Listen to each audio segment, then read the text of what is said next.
இந்த நண்பர்களையே பார்ட்னர்ஷிப் வச்சு ஒரு விஷயத்தை பண்ணீங்கன்னா அதுவே பிரச்சனையாக இருக்கக்கூடிய தன்மை இருக்குமா? இருக்கும். கடன் ஏற்படக்கூடிய நிகழ்வுகள் இருக்குமா? இருக்கும்னு சொல்லலாம். இந்த ஜாபை மாற்றிட்டு இன்னொரு தொழில் பண்ணுறேன், இவங்களுக்கு மனசு தான் இவங்களுக்கு எதிரின்னு சொல்லலாம். நீங்கள் என்ன கடமையை செய்ய வேண்டுமோ அந்த கடமையை கரெக்டாக பண்ணுங்கள், உங்களுக்கு தொழில் சாதகமாக இருக்கக்கூடிய தன்மை இருக்குமா? இருக்கும்னு சொல்லலாம். லாபமே இவங்களுக்கு எதிரின்னு சொல்லலாம். உங்கள் சப்கான்ஷியஸ் மைண்டு தவறாக தான் வழி நடத்தும். உங்களுடைய பித்திருக்கள் செய்த தர்மங்கள் உங்களை காக்கக்கூடிய தன்மை அப்படின்ற ஒரு நிகழ்வு இந்த காலகட்டத்தில் உங்களுக்கு வருமானத்தை கொடுக்கக்கூடிய நிகழ்வாக இருக்கக்கூடிய தன்மை இருக்குமா? இருக்கும்னு சொல்லலாம். சிவ வழிபாடு, காமாட்சி அம்மன் வழிபாடு அப்படின்ற ஒரு விஷயம் உங்களுக்கு வருமானத்தை ஈட்டி கொடுக்கக்கூடிய தன்மையை கொடுக்குமா? கொடுக்கும்னு சொல்லலாம். கடக லக்னம், ஏஎல்பி லக்னம். இப்போ கடக லக்னம், ஏஎல்பி லக்னம் போயிட்டுருக்கு. நான் தொழில் பண்ணலாமா, வேலை சம்மந்தப்பட்ட விஷயங்கள் எனக்கு எப்படி இருக்கும் அப்படின்ற நிறைய கேள்விகள் இருக்குதுன்னு சொல்லலாம். இப்போ இந்த கடக லக்னம், ஏஎல்பி லக்னம் போகும்போது இந்த பார்ட்னர்ஷிப் நிறைய பேர் வைப்பாங்க. இந்த பார்ட்னர்ஷிப் வைக்கும்போது நண்பர்களையே பார்ட்னர்ஷிப்பாக வச்சு பண்ணுவாங்க சில பேர் தொழில். இந்த நண்பர்களையே பார்ட்னர்ஷிப் வச்சு ஒரு விஷயத்தை பண்ணிங்கன்னா அதுவே பிரச்சனையாக இருக்கக்கூடிய தன்மை இருக்குமா? இருக்கும். கடன் ஏற்படக்கூடிய நிகழ்வுகள் இருக்குமா? இருக்கும்னு சொல்லலாம். இப்போ இந்த காலகட்டத்தில் உங்களுடைய வேலைகள் சாதகமாக இருக்கக்கூடிய தன்மை இருக்கா? இருக்குது அப்படின்னு சொல்லலாம். கடக லக்னம், ஏஎல்பி லக்னமாக செல்லும்போது எந்த காரணத்தை கொண்டும் நம்ம உழைப்பு அப்படின்ற ஒரு விஷயம், நம்ம நண்பர்கள் கூட சேர்ந்து பண்ணுறது, பார்ட்னர்ஷிப் சம்மந்தப்பட்ட விஷயத்தோடு சேர்ந்து பண்ணுறது, ஓகேங்களா, ஒய்ஃபை நான் பார்ட்னராக வச்சுட்டு பண்ணுறேன் சார் அப்படின்னு பண்ணுறதெல்லாம் இருக்கவே கூடாது. சில பேர் கேட்பாங்க, சார் நான் ஒய்ஃபை பார்ட்னராக வச்சுக்கிறேன், அவங்க பேரில் பிஸ்னஸ் ரன் பண்ணுறேன். நிறைய பேருக்கு கேள்விகள் இருக்குது. அதை அவங்க பேரில் பிஸ்னஸ் பண்ணுறேன் சார், ஆக்ஷன் பார்ட்டி யார் சார் போட போகிறீங்க அப்படின்னு கேட்டேன்னு வச்சுக்கோங்களேன். சார் ஆக்ஷன் பார்ட்டு நான் தான் போடுவேன். ஆக்ஷன் பார்ட்டு நீங்கள் போடுறீங்க அப்படின்னா உங்கள் ஜாதகம் வேலை செய்யுமா? செய்யாதா? உங்கள் ஜாதகம் தான் வேலை செய்யும். உங்கள் ஒய்ஃப் அவங்க பேங்க்கில் சைனிங் அத்தாரிட்டி அப்படின்ற ஒரு நிகழ்வு இருக்கும். ஆனால் இந்த காலகட்டத்தில் ஒய்ஃபை சைனிங் அத்தாரிட்டின்னு வச்சுக்கிட்டு நீங்கள் என்ன பண்ணுவீங்க அப்படின்னு பார்த்தீங்கன்னா, நீங்கள் பிஸ்னஸ் ரன் பண்ணுவீங்க. இப்போ ஆக்ஷன் பார்ட்டு நீங்கள் தான் போடுறீங்க. அப்போ உங்களுடைய எண்ணங்கள், தாக்கங்கள் தான் அதிகமாக இருக்கக்கூடிய தன்மை இருக்குமா? இருக்கும்னு சொல்லலாம். இவங்களுக்கு எதிரி யாருன்னு பார்த்தீங்கன்னா உங்களுடைய மனசு தான் இவங்களுக்கு எதிரின்னு சொல்லலாம். ஓகேங்களா? இவங்க நல்லா பிஸ்னஸ் பண்ணிகிட்டே இருப்பாங்க, வேலை பண்ணிகிட்டே இருப்பாங்க. ஆனால் இவங்களுக்கு இந்த பிஸ்னஸை மாற்றிக்கலாமோ, இந்த பிஸ்னஸை மாற்றிட்டு இந்த தொழிலை மாற்றிட்டு வேறு தொழில் பண்ணலாமா, இல்லை இந்த ஜாபை மாற்றிட்டு இன்னொரு தொழில் பண்ணுறேன், இவங்களுக்கு மனசு தான் இவங்களுக்கு எதிரின்னு சொல்லலாம். அதனால தான் நம்ம ஃபஸ்ட்டே நான் என்ன சொல்லியிருக்கேன் அப்படின்னு பார்த்தீங்கன்னா, மனசை பொறுத்து பிஸ்னஸ். ஏன்னா மனம் அழுத்தமாக இருக்கக்கூடிய தன்மை இருக்கும். எதையுமே வெளியே காமிச்சிக்க மாட்டாங்க. மனசு அழுத்தமே பார்த்திங்கன்னா இவங்களுடைய முதல் எதிரி அப்படின்னு சொல்லலாம்.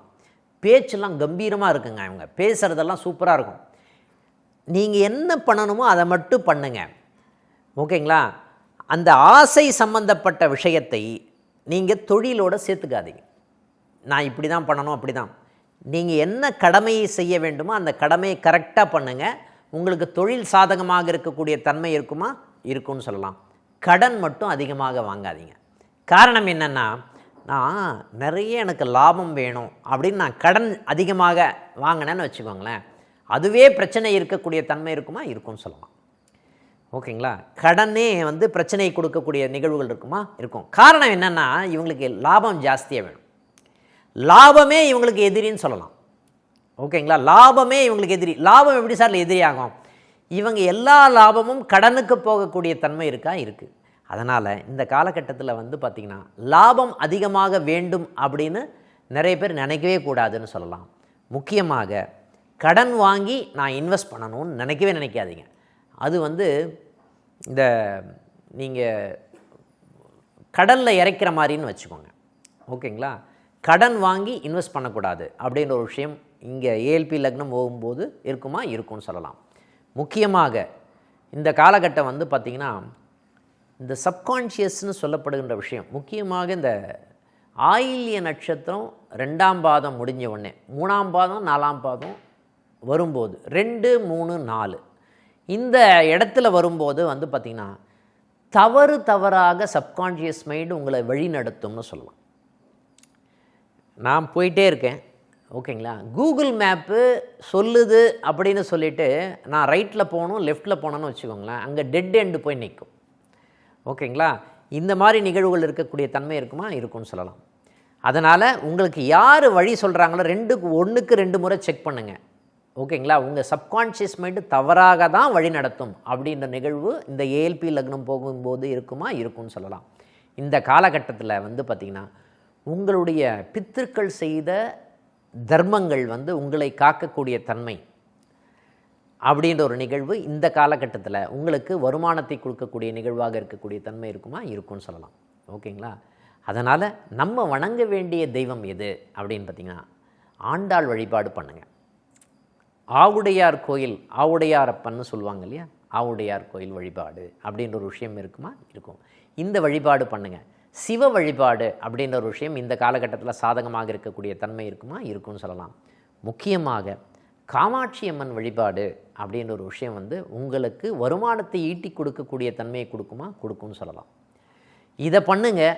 பெருமாள் வழிபாடு உங்களுக்கு சாதகமாக இருக்கக்கூடிய தன்மை, அதாவது நின்ற பெருமாள்னு சொல்லப்படுகின்ற, முக்கியமாக பார்த்த சாரதின்னு சொல்லலாமா? சொல்லலாம். பார்த்த சாரதி பெருமாள், வெங்கடாஜலபதி, திருப்பதி வெங்கடாஜலபதி, இந்த தெய்வங்கள் வந்து உங்களை வழி நடத்தக்கூடிய தன்மை இருக்கா? இருக்குன்னு சொல்லலாம். ஓகேங்களா? முயற்சிகள் தேவையில்லாமல் முயற்சிகள் செய்யாமல் இருப்பது நல்லதுன்னு சொல்லலாம். உங்களுடைய இந்த டைமில் நீங்கள் பிஸ்னஸ் பண்ணுறீங்க அப்படின்னா இந்த விஷயத்துலலாம் கொஞ்சம் கவனமாக இருந்தீங்கன்னா உங்கள் பிஸ்னஸ் சாதகமாக இருக்கக்கூடிய தன்மை இருக்குமா? இருக்கும்னு சொல்லலாம். நீங்கள் போயிட்டு நீங்கள் கூகுள் ப்ளே ஸ்டோரில் அக்ஷய லக்ன பத்ததி அப்படின்ற ஆப்பை டவுன்லோட் பண்ணி உங்களுடைய ஏஎல்பி லக்னம் என்னன்னு பாருங்கள். ஓகேங்களா? உங்களுடைய வேலை சம்பந்தப்பட்ட விஷயங்கள் எப்படி இருக்குன்னு பாருங்கள். இந்த மாதிரி நிகழ்வுகள் நீங்களே கற்றுக்கலாமா? கற்றுக்க முடியும்னு சொல்லலாம். காரணம் என்ன அப்படின்னு பார்த்திங்கன்னா இந்த காலகட்டத்தில் வந்து நம்ம வந்து இது சம்மந்தப்பட்ட வகுப்பே எடுத்துக்கொண்டு இருக்கிறோம் அப்படின்ற ஒரு நிகழ்வு இருக்குன்னு சொல்லலாம்.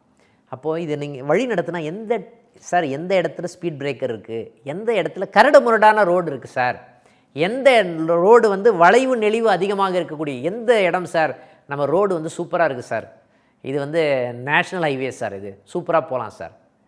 நீங்கள் கரடு முரடான ஸ்பீட் பிரேக்கரில் போய் 120 கிலோமீட்டர் ஃபாஸ்ட்டில் போவீங்களா? முடியாதுல்ல. ஓகேங்களா? நீங்கள் ரோடே வந்து வளைவு நெளிவு அதிகமாக இருக்கக்கூடிய தன்மை 60-70 கிலோமீட்டர் தான் போக முடியும். அதே ஹைவேஸில் போனீங்கன்னா 120 கிலோமீட்டர் ஃபாஸ்ட்டில் போவீங்க. இப்போ எந்த இடத்துல நீங்கள் பயணிக்க போகிறீங்க அப்படின்ற ஒரு விஷயம் உங்கள் ஜாதகம் உங்களுக்கு சொல்லும்னு சொல்லலாம். நீங்கள் ஆப்பை டவுன்லோட் பண்ணி உங்கள் date of birth, time of birth, பிளேஸாக போடுங்க. உங்கள் ஏஎல்பி லக்னம் என்னென்னு பாருங்கள். இந்த பின்னூட்டத்தில் நீங்கள் பதிவு பண்ணுங்கள். உங்களுடைய லக்னம் என்னென்னு தெரியும். உங்களுடைய வேலை சம்மந்தப்பட்ட விஷயங்கள் எப்படி இருக்குன்னு அங்கே பதிவு பண்ணுங்கள். அடுத்த நிகழ்ச்சி சந்திப்போம். நன்றி, வணக்கம்.